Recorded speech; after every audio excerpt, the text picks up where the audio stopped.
क्या football world cup की चमक धमक इंसानी जान से ज्यादा महंगी है? क्या अरबों डॉलर के आलीशान स्टेडियम एक आम आदमी के इलाज और उसके बच्चे की पढ़ाई से ज्यादा जरूरी हैं?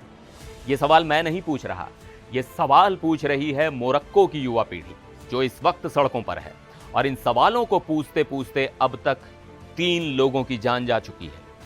नमस्कार, मैं हूं सिद्धार्थ प्रकाश और आज हम बात कर रहे हैं उत्तरी अफ्रीका के देश मोरक्को की, जहां की सड़कें गुस्से और धुएं से भरी हुई हैं। मामला इतना गंभीर हो चुका है कि सरकार के हाथ पांव फूल गए हैं और बात अब सिर्फ विरोध प्रदर्शन की नहीं रही, बल्कि हिंसा और मौत तक पहुंच गई है। तो चलिए आपको पूरा मामला आसान भाषा में समझाता हूं। तो हुआ यह है कि मोरक्को में सरकार के खिलाफ हफ्तों से चल रहे प्रदर्शन अब हिंसक हो गए हैं। गुरुवार को सरकारी आंकड़ों के मुताबिक मरने वालों की संख्या 3 हो गई है।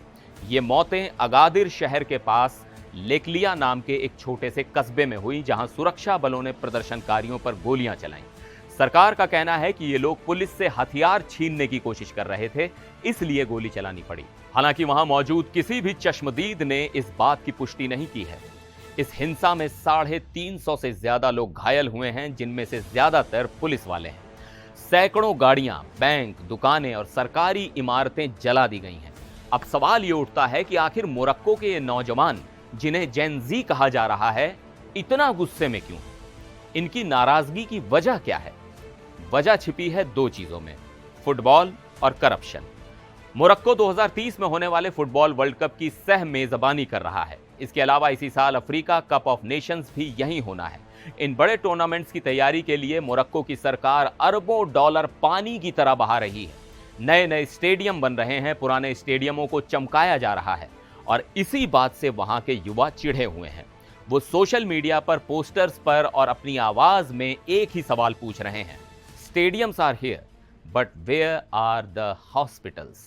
यानी स्टेडियम तो बन गए पर हमारे अस्पताल कहां हैं?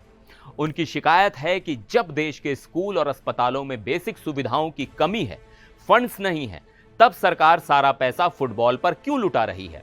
इस गुस्से को हवा दी एक हालिया घटना ने। अगादिर शहर के एक ही सरकारी अस्पताल में 8 महिलाओं की मौत हो गई। आरोप लगे कि ये मौतें अस्पताल की बदहाली और लापरवाही की वजह से हुई। और बस ये घटना इस जेन ज़ी आंदोलन के लिए एक रैलिंग क्राई बन गई, यानी एक ऐसा मुद्दा जिसने सबको एकजुट कर दिया। दिलचस्प बात यह है कि इस पूरे आंदोलन का कोई एक बड़ा नेता नहीं है। ये जेन ज़ी 212 नाम का एक मूवमेंट है, जिसे इंटरनेट पर एक्टिव रहने वाले युवाओं ने खुद खड़ा किया है। ये लोग डिस्कॉर्ड जैसे प्लेटफॉर्म्स पर रणनीति बनाते हैं और सड़कों पर उतर आते हैं। शुरुआत में इन्होंने शांतिपूर्ण प्रदर्शन की अपील की थी, लेकिन जब सरकार ने उनकी नहीं सुनी और हजारों की संख्या में गिरफ्तारियां शुरू कर दी, तो ये प्रदर्शन हिंसक हो गए। Moroccan association for human rights के मुताबिक अब तक 1000 से ज्यादा लोगों को गिरफ्तार किया जा चुका है। कुछ लोगों को तो टीवी पर लाइव इंटरव्यू देते हुए सादे कपड़ों में पुलिस ने उठा लिया। सरकार का पक्ष क्या है? सरकार इन आरोपों से इनकार कर रही है। उनका कहना है कि वो वर्ल्ड कप पर पैसा जरूर खर्च कर रहे हैं, लेकिन इसका मतलब ये नहीं कि पब्लिक इंफ्रास्ट्रक्चर को नजरअंदाज किया जा रहा है। स्वास्थ्य सेवाओं की बदहाली के लिए वो पिछली सरकारों को जिम्मेदार ठहरा रहे हैं। तो एक तरफ है मोरक्को की सरकार, जो दुनिया को अपनी विकास की चमक दमक दिखाना चाहती है, और दूसरी तरफ है उसी देश के युवा, जो इस चमक के पीछे का अंधेरा देख पा रहे हैं। वो देख रहे हैं कि विकास तो हो रहा है, लेकिन वो बराबर नहीं है। कुछ शहर अमीर हो रहे हैं, लेकिन ज्यादातर इलाकों में आज भी अच्छी नौकरी, अच्छी शिक्षा और अच्छे इलाज की कमी है।